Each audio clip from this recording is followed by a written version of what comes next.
नमस्कार दोस्तों, मैं अंकुर उपाध्याय स्वागत करता हूं आप सभी का एक बार फिर से अपनी नई वीडियो में। दोस्तों, मार्केट ओपन हुआ है और मार्केट लाल ओपन हुआ है और ये मेरी तरफ से मेरे लिए प्योर डिसअपॉइंटमेंट है। काफ़ी सारे लोगों को लगेगा भाई आपने तो बहुत अच्छे अच्छे नंबर्स बताए थे, ये तो धड़ाम हो गए, एनालिसिस ही गलत है। कुछ लोग कहेंगे कि स्टॉक नहीं चल रहे, कुछ लोग मेरे को बोलेंगे कि भैया एनालिसिस गलत है। मैं आपको पहले स्टॉक से ही शुरुआत करूंगा, आज इंडेक्स से नहीं करूंगा। बेकार है यार, बहुत ही बेकार। मतलब इससे ज़्यादा डिसअपॉइंटमेंट हो नहीं सकती है जो अभी दिख रहा है। पहले मैं आपको बताता हूँ स्टॉक्स। HDFC बैंक के तो देखो मैंने डिस्कस कर ही थे कि खराब नतीजे हैं, तो वो 4% नीचे बनता है। एक्सिस बैंक 4.5% नीचे है, ये क्यों गिर गया भाई? इसके खराब नतीजे थोड़ी हैं।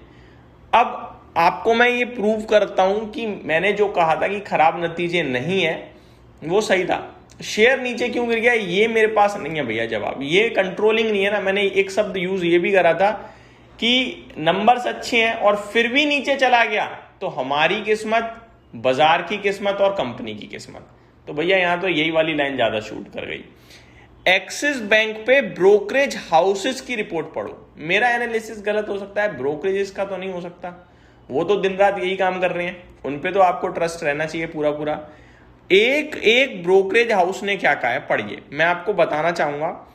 जेफरीज ने कहा है एक्सिस बैंक पे मेंटेन करिए बाय की रेटिंग 1700 रुपए के लिए, और उन्होंने कहा है as Q1 PAT beats estimates on higher NII, lower credit cost and OPEX with 19% loan growth.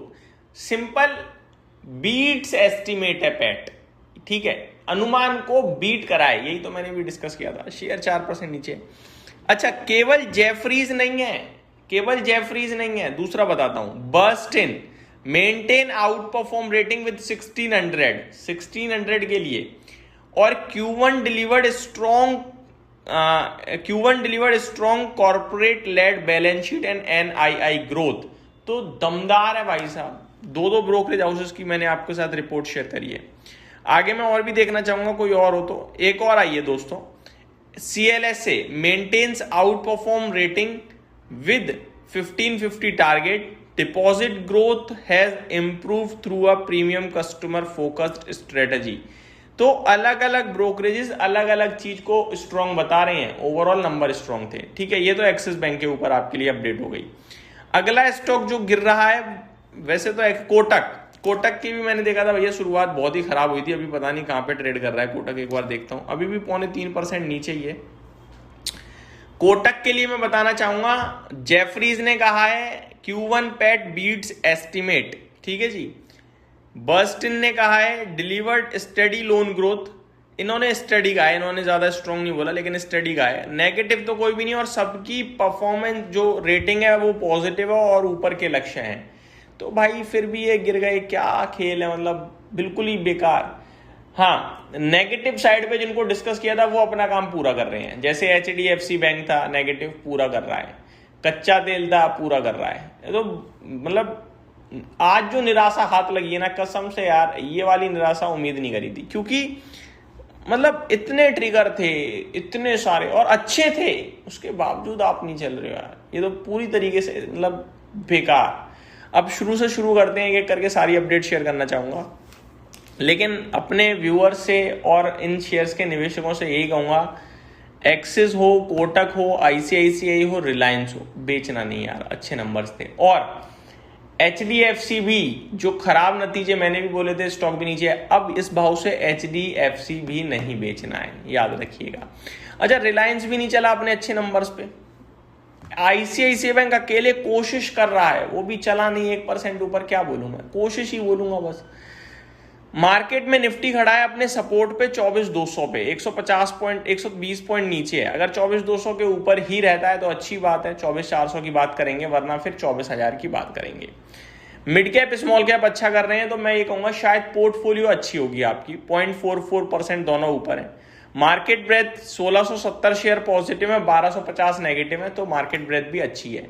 Bank Nifty जो आज का स्टार परफॉर्मर हो सकता था वही नेगेटिव परफॉर्मर है। मुझे लगता है बैंक निफ्टी ना कच्चे तेल की वजह से गिर गया यार ज्यादा ये अपनी परफॉर्मेंस में, क्योंकि बैंकिंग शेयर्स डायरेक्ट रिलेट कर रहे हैं इस समय क्रूड ऑयल से, और क्रूड अभी आप देख लो $90 खड़ा है भाई, तो वहां से तो टेंशन क्लियर कट है, वो तो डिस्कस भी करी थी। सेक्टर स्पेसिफिक देखो, बैंकिंग क्षेत्र नीचे, आज बैंकिंग फाइनेंशियल इनमें गिरावट है, बाकी ठीक है। एजिस लॉजिस्टिक 5% ऊपर, पीएनबी 5%, गैब्रियल इंडिया में 5% की तेजी है, 4.5 माफ कीजिएगा। HSCL भी 4.5 है, श्याम मेटेलिक्स 4% है। टॉप लूजर में एक्सिस बैंक है 4.5% नीचे, गैलेंट इस्पात 5%, HDFC 4.25%, इक्लक्स में 4% की, और मैपमाई इंडिया करीब 4.5% नीचे है।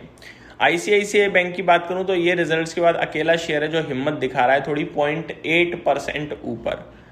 रिलायंस फ्लैट टू नेगेटिव है, एक्सिस बैंक HDFC बैंक में 4% से ज्यादा की गिरावट है। निफ्टी की बात करूं तो करीब 30 में से 20 स्टॉक्स नेगेटिव है, top loser axis, HDFC, Kotak, ये हाल है। 30 पॉजिटिव है, trend, JSW steel, NTPC, power grid, इनमें आपको हरियाली देखने को मिल रही है। एक बार नजर डालते हैं एशियन मार्केट्स पे और कच्चे तेल के करंट भाव पे।